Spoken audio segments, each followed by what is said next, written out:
ठीक है। A screen is placed 90 centimetre away from an object. एक ऑब्जेक्ट है, इस ऑब्जेक्ट से इस ऑब्जेक्ट से 90 सेंटीमीटर दूर एक क्या रख दिया, स्क्रीन प्लेस कर दी।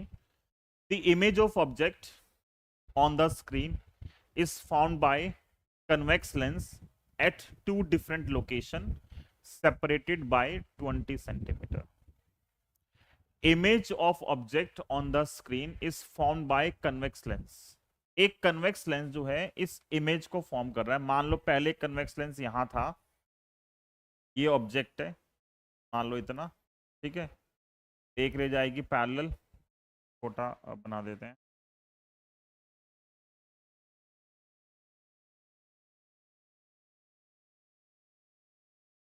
एक ऑब्जेक्ट है, इस ऑब्जेक्ट के रिस्पेक्ट में हमने इमेज फॉर्म कर दी। एक रह गई सीधी और एक पास कर दी, फोकल लेंथ, और इसने इस ऑब्जेक्ट की यहाँ पे इमेज फॉर्म कर दी इस पॉइंट पे। ठीक है, पहला केस। और यहां से लेके जो यहां तक की डिस्टेंस है वो कितनी है, डिस्टेंस कितनी है 90, डिस्टेंस कितनी है 90 उसकी डिस्टेंस है। बोला है image of object on the screen is found by convex lens at two different location. Convex lens दो जगह रखा गया है, ठीक है। और उन दो कन्वेक्स लेंस के बीच में कितनी डिस्टेंस है, 20 सेंटीमीटर। मैंने अभी एक चीज अभी पीछे पढ़ाई थी, ठीक है, वो मैं रिपीट कर रहा हूं।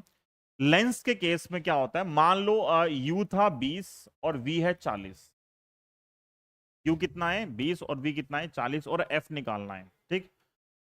अगर आप v को मान लोगे 20 और u को मान लोगे 40 तो भी सेम आंसर आता है। मतलब u v को इंटरचेंज कर देते हैं। अगर मैं u और v को इंटरचेंज कर दूंगा तो आंसर क्या निकल जाता है, ठीक है।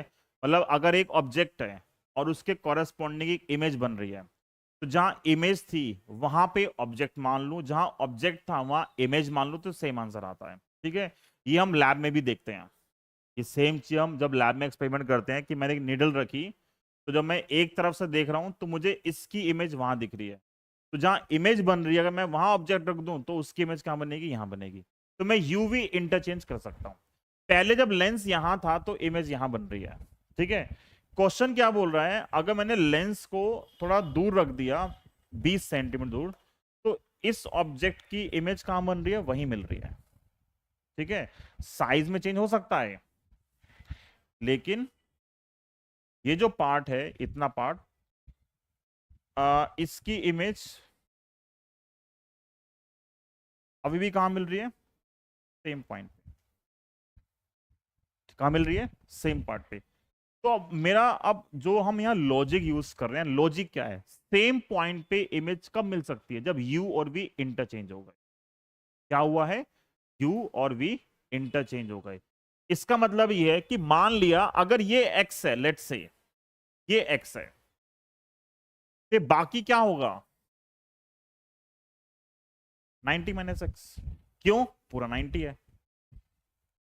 तो लेंस शिफ्ट करने से अगर मुझे वही इमेज मिल रही है, तो ये ऐसा कब पॉसिबल है, जब u और v आपस में क्या हो गए, इंटरचेंज। तो अगर ये u था ये v बन गया, तो यहां पे क्या होगा, यहां पे क्या होगा, ये u था ये v बन गया, यहां पे क्या होगा, ये क्या बन गया, जो यहां v था वो यहां पे क्या बन गया, u। तो यहां u था वो यहां पे क्या बन गया, समझ में आया।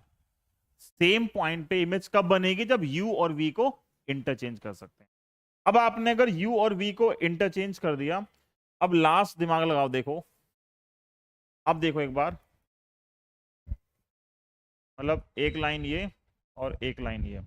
देखो ये x है, ये x है, और दोनों लेंस के बीच में कितनी डिस्टेंस है, 20। तो इक्वेशन क्या बनी, x प्लस 20 प्लस x, कितना आ गया 90। तो 2x कितना आ गया, 2x कितना आ गया, 2x आएगा 70 और x कितना आएगा, x क्या आ गया 35। जब x 35 आ गया तो जो v बनेगा 90 माइनस x वो कितना आ गया 90 माइनस 35 कितना आएगा 55। मतलब u लेफ्ट में है तो माइनस 35 सेंटीमीटर, v राइट में है 55 सेंटीमीटर। और क्या निकालना है, क्या निकालना है फोकल लेंथ। तो 1/f इक्वल टू क्या आएगा 1/v minus 1/u and solve for f। Solve for f solve करोगे तो आई थिंक इसका आंसर 21.4 सेंटीमीटर है। सॉल्व कर लेना ये, ठीक है, समझ में आया।